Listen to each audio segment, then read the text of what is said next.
So for this problem, to find the sum of the first 15 terms in the arithmetic series, so formula for the sum of the numbers in the arithmetic series, so from this given, this is a sub 1, a sub 2, a sub 3.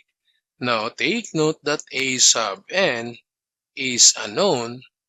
So from this formula, so for n, so since we need to find the sum of the first 15 terms, so therefore n is equal to 15, then a sub 1, that's 89.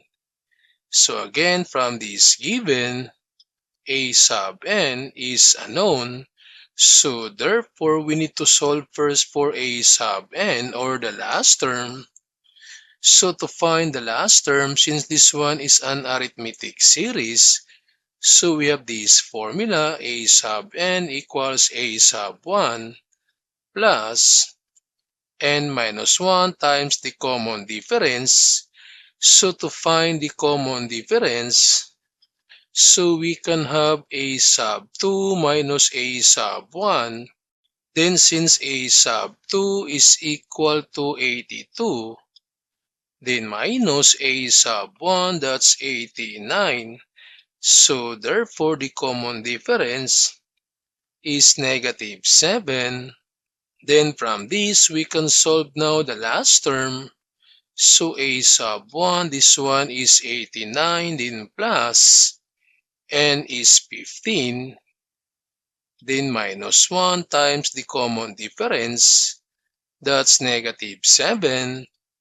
So we have a sub n equals 89, then plus, so this 15 minus 1, this is 14, times negative 7. Then we have a sub n equals 89, then plus, so this 14 times negative 7. So we have 14 times negative 7.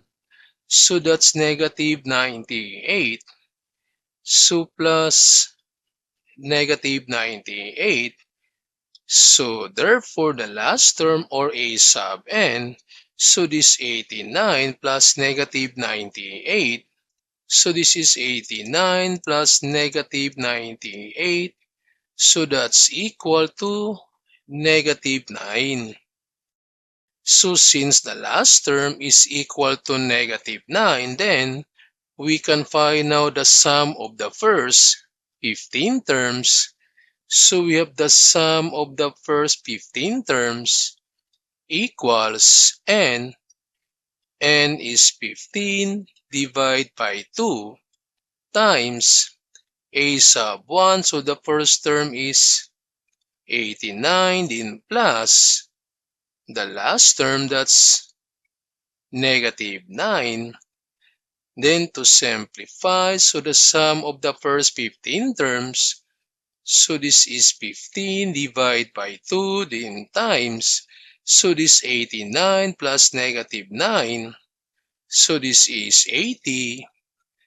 Then we have now the sum of the first 15 terms equals, so this is 15, then times 80, then divide by 2, equals, so the sum of the first 15 terms is equal to 600.